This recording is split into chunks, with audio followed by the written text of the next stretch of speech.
sinumpaan niya, nagtumanggap siya ng 21 milyong piso mula sa mga kontraktor. No? Pwede ba yun? Bawal po yun! Bilang panghuli, ang puno ng korupsyon, ng flood control, ang puno ng korupsyon, ng flood control, ay mayroong ugat. At ang ugat ng korupsyon na naging sistema na sa ating bansa ay ang sistema ng ating politika. Ang sistema ng political dynasty. Si Marcos Dynasty, si Duterte Dynasty, ang Senado 80% Dynasty, ang Kongreso 70% Dynasty, ang mga gobernador 89% ay Dynasty. Hanggang may sistema ng political dynasty sa ating bansa, babalik at babalik at babalik ang korupsyon. Kahit na nagbabalog natin si Jinggoy, si Bong Revilla, si Trile, babalik ulit. Kahit na nagbabalog natin si Napoleon ng 55 years, hindi natataon dahil political dynasty sila. Ang political dynasty ay kakambal ng magnanakaw.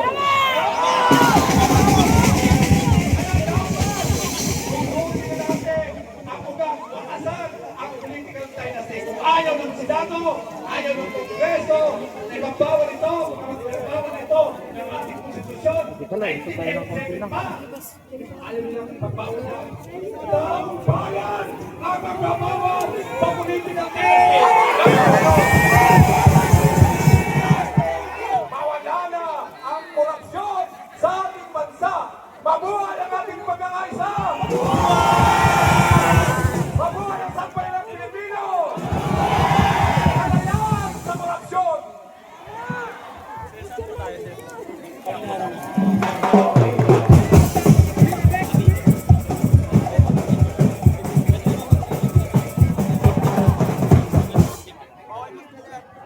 Mula po sa Bunjok, sabi ni Sara Duterte, naawa daw si Rodrigo Duterte sa mga nangyayaring pagtutulak.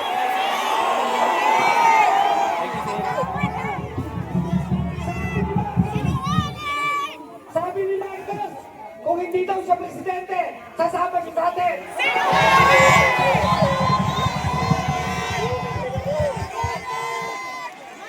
Pwede ba, request? Para kay Rodrigo Duterte, ito ang sagot sa atin. Walang uuwi! Walang uuwi! Walang uuwi! Walang uuwi! Maraming salamat. Ngayon, nasabi na po lahat ng galing. Sabi nga ni Sara G, pinapaikot-ikot lang tayo. Tama? Hindi lang tayo pinapaikot-ikot. Nilunod tayo sa baha. Ngayon, si Chavit Singson,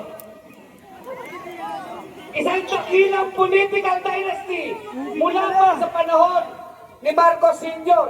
hanggang sa panahon ni Junior. Lalaban daw sa korupsyon. Naniniwala kayo kay Chavit? Tinatanong kami sa Bunyog, Colex, dapat Nepal na ang Pilipinas. Dapat Nepal na. Dapat Indonesia na. Pero sabi natin, ang mga Pilipino mapagpasensya, hindi naniniwala sa pera. Pitayin! Pitayin mo nga! Pitayin! Sabi naman natin,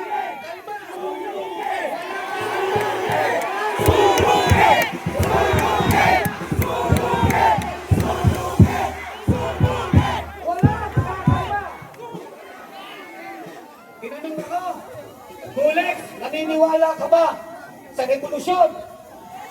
Tama! Naniniwala na ako sa revolusyon. Mula flood control, revolusyon! Maraming salamat po mga kabunyog, mga kababayan. Makibaka!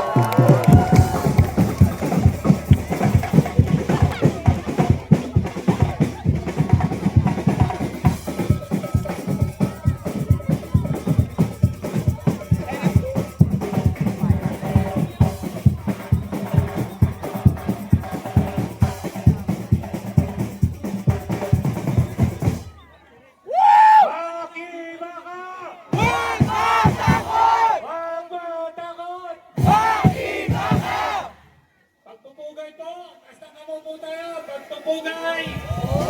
Sa lahat ng mga hindi natatakot at nakikibaka ngayong umaga, lahat ng sagot! Lahat ng sagot! Dapat managot! Marcos mismo! Babagsak! Marcos mismo! Babagsak! Ay, dapat talagang managot. Sabi niya, kung di raw siya presidente, sasama raw siya dito.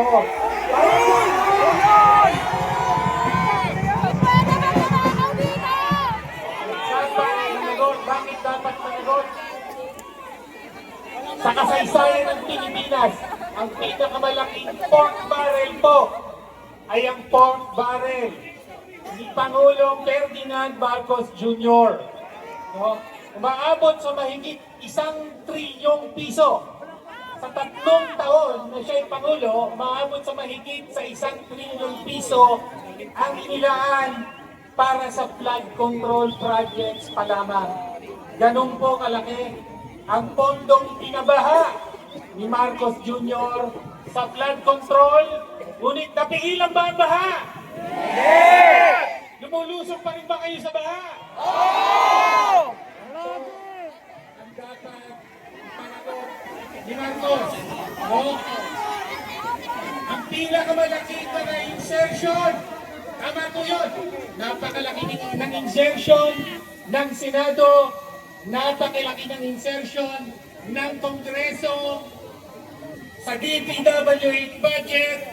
Pero kanino ba ang budget na ito? Sino ang may hawak at may control at gumagastos sa budget? Walang iba kundi si Marcos mismo. No? Kaya po, narinig nyo ba ang latest na balita? No? Kapakailan lang, lumabas ang balita. No?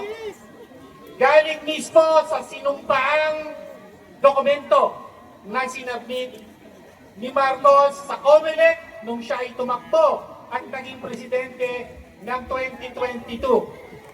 Sinumpaan niya, nagtumanggap siya ng 21 milyong piso mula sa mga kontraktor. No? Pwede ba yun? Bawal po yun. At ano po nangyari sa 2 kontraktor na ito nang maupo na siya sa Malacanang?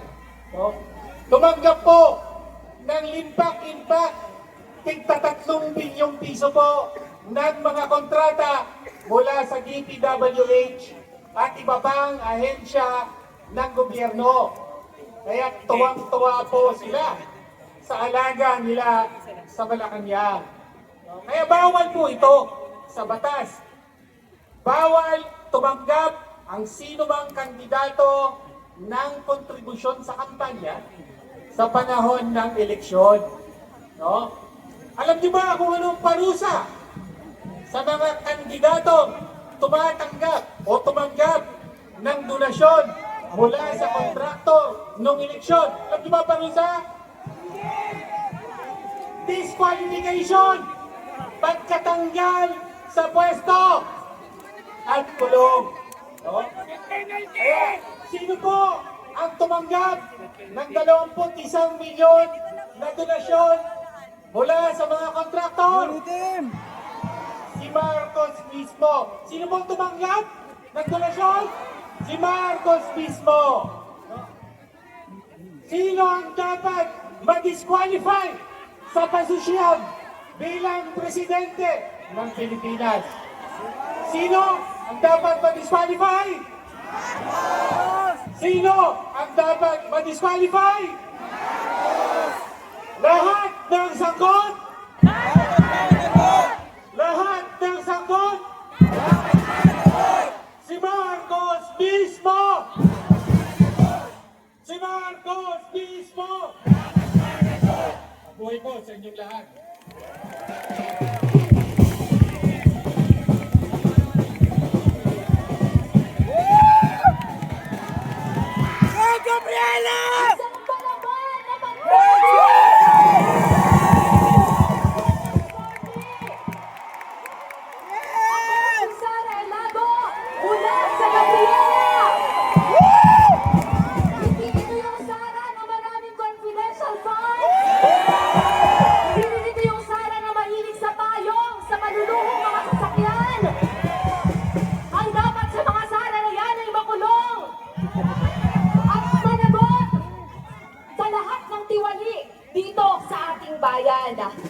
kasaysayan. Wala tayo. Hindi tayo nakakalimot at magpasa hanggang ngayon, 53 years na ang nakakaraan. Tayo pa rin ay naniningil dahil napakarami pa rin mga magnanakaw. Papayag ba kayo dyan? Marami pa rin mga korap. Papayag ba kayo dyan? Marami pa rin mga abuso sa kapangyarihan. Papayag ba kayo? Hindi. Kaya malinaw sa atin lahat na narito na nagkakaisa na ang ating paglaban sa korupsyon ay mangangailangan hindi lang ng pagpapalit ng pangalan, hindi lang pagpapalit ng mga dinastiya,